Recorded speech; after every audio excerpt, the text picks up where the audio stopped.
जय हिंद दोस्तों, मेरा नाम है शिवांग तिवारी। रक्षक इंस्टीट्यूट में आपका स्वागत है।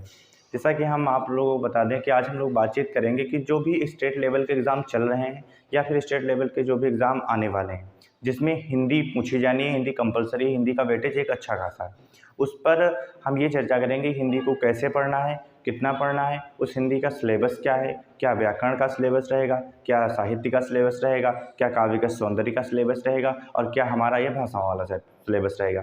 यानी कि हम आपको बता रहे हैं कि आज पूरा सिलेबस डिस्कशन हम आपको दे देंगे कि कैसे पढ़ना है और कितना पढ़ना है। उसके अलावा नहीं पढ़ना है, उसको ही आप बार बार रिपीट करते रहिए, उसको ही आप बार बार दोहराते रहिए, उसका ही रिवीजन करते रहिए, उसको सिस्टमेटिक तरीके से पढ़िएगा।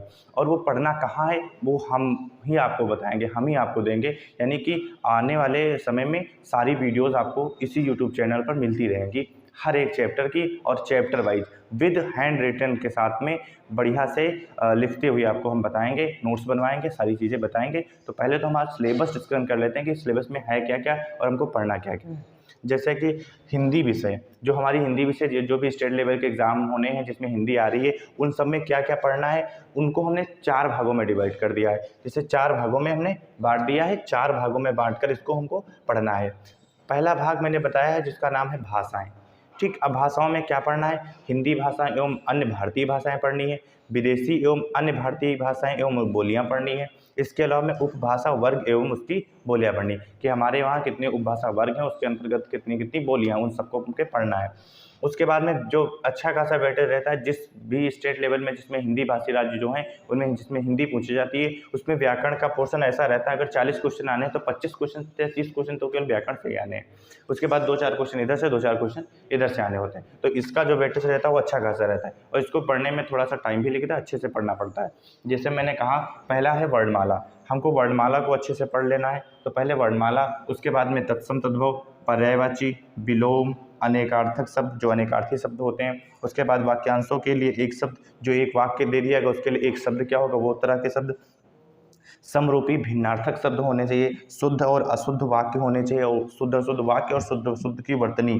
वर्तनी जो होती है बहुत इंपॉर्टेंट है, यानी कि शब्द दिया जाता है, शब्द ये पूछा जाता है कि शब्द की कौन से शब्द की वर्तनी बिल्कुल सही रहेगा। और वो पढ़ना कहाँ है वो हम ही आपको बताएंगे, हम ही आपको देंगे। यानी कि आने वाले समय में सारी वीडियोज़ आपको इसी यूट्यूब चैनल पर मिलती रहेंगी, हर एक चैप्टर की और chapter wise with handwritten के साथ में बढ़िया से लिखते हुए आपको हम बताएंगे, नोट्स बनवाएंगे, सारी चीज़ें बताएंगे। तो पहले तो हम आज सिलेबस डिस्कस कर लेते हैं कि सिलेबस में है क्या क्या और हमको पढ़ना क्या क्या है। जैसे कि हिंदी विषय, जो हमारी हिंदी विषय जो भी स्टेट लेवल के एग्ज़ाम होने हैं जिसमें हिंदी आ रही है, उन सब में क्या क्या पढ़ना है उनको हमने 4 भागों में डिवाइड कर दिया है। जैसे 4 भागों में हमने बांट दिया है, 4 भागों में बांट कर इसको हमको पढ़ना है। पहला भाग मैंने बताया है जिसका नाम है भाषाएं।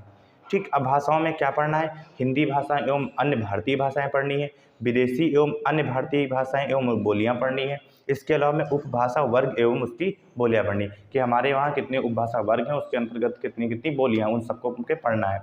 उसके बाद में जो अच्छा खासा वेटेज रहता है जिस भी स्टेट लेवल में जिसमें हिंदी भाषी राज्य जो हैं उनमें जिसमें हिंदी पूछी जाती है, उसमें व्याकरण का पोर्शन ऐसा रहता है, अगर 40 क्वेश्चन आने हैं तो 25 क्वेश्चन से 30 क्वेश्चन तो केवल व्याकरण से ही आने हैं। उसके बाद 2-4 क्वेश्चन इधर से, 2-4 क्वेश्चन इधर से आने होते हैं। तो इसका जो वेटेज रहता है वो अच्छा खासा रहता है और इसको पढ़ने में थोड़ा सा टाइम भी लगता है, अच्छे से पढ़ना पड़ता है। जैसे मैंने कहा, पहला है वर्णमाला। हमको वर्णमाला को अच्छे से पढ़ लेना है। तो पहले वर्णमाला, उसके बाद में तत्सम तद्भव, पर्यायवाची, विलोम, अनेकार्थक शब्द जो अनेकार्थी शब्द होते हैं। उसके बाद वाक्यांशों के लिए एक शब्द, जो एक वाक्य दे दिया गया उसके लिए एक शब्द क्या होगा, वो तरह के शब्द। समरूपी भिन्नार्थक शब्द होने चाहिए, शुद्ध और अशुद्ध वाक्य होने चाहिए, और शुद्ध अशुद्ध वाक्य और शुद्ध अशुद्ध की वर्तनी। वर्तनी जो होती है बहुत इंपॉर्टेंट है, यानी कि शब्द दिया जाता है, शब्द ये पूछा जाता है कि शब्द की कौन से शब्द की वर्तनी बिल्कुल सही है। ठीक है, उसके बाद में लिंग, वचन, काल, कारक, ये सारी चीज़ें कि कारक कितने होते हैं, काल कितने होते हैं, वचन क्या है, ठीक है, लिंग क्या है, कितने लिंग होते हैं, ये सारी चीज़ें हम डिटेल से वीडियोज़ में करते रहेंगे। उसके बाद में आता है संज्ञा है, सर्वनाम है, क्रिया है, विशेषण है, काल है, वाच्य है, अव्यय है। काल 2 बार लिख गया, यहाँ पर भी लिख गया और यहाँ पर लिख गया है, 2 बार लिख गया, इसका मतलब काल को हमको अच्छे से पढ़ना है। काल 3 होते हैं, अच्छे से पढ़ लेंगे। वाच्य, फिर अव्यय, फिर उपसर्ग, फिर प्रत्यय, ये सारी चीज़ें हमको पढ़नी है। उसके बाद में संधि, बशर्ते इस सबको पढ़ना है। कैसे पढ़ना है ये हम बताएंगे आपको, कि इससे क्या होता नहीं, वर्णमाला अगर आपने पढ़ लिया तो वर्णमाला के तुरंत बाद आपको संधि पढ़ लेनी चाहिए।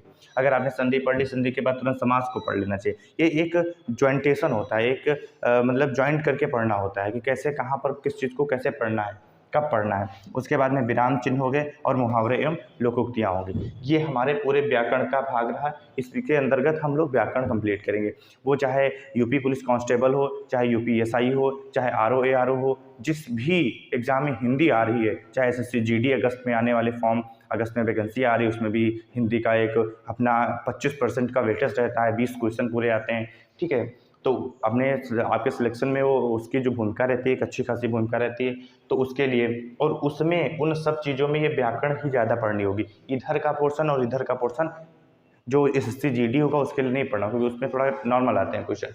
इसके बाद में तीसरा भाग जो है उसका नाम है काव्यगत सौंदर्य। काव्यगत सौंदर्य को मैंने अलग से रखा, इसमें हम लोग रस पढ़ेंगे, छंद पढ़ेंगे और अलंकार पढ़ेंगे। ये 3 चीज़ें हम लोग काव्यगत सौंदर्य में पढ़ रहे होंगे। इसके बाद में चौथा भाग जिसको हम कहते हैं, उस चौथे भाग का नाम है साहित्य, यानी कि हिंदी का साहित्य हम लोग पढ़ेंगे। हिंदी के साहित्य में कुछ लेखक एवं उनकी कुछ रचनाएं पढ़ेंगे और कुछ अवार्ड पढ़ेंगे। आपने कहा कि हिंदी साहित्य को इतने छोटे में समेट दिया, नहीं, हिंदी साहित्य को समेटना एक अपने आप में चैलेंज है। हिंदी साहित्य को ऐसे नहीं समेटा जा सकता, क्योंकि हिंदी साहित्य का क्षेत्र बहुत विस्तृत है। लेकिन हम लोगों के पास अभी वो टाइम नहीं है कि हम लोग हिंदी साहित्य का गहन अध्ययन करने बैठे, क्योंकि हम लोग इस हिंदी साहित्य पे अभी पीएचडी नहीं करने जा रहे हैं, इसलिए हमको अभी इसका गहन अध्ययन नहीं करना है।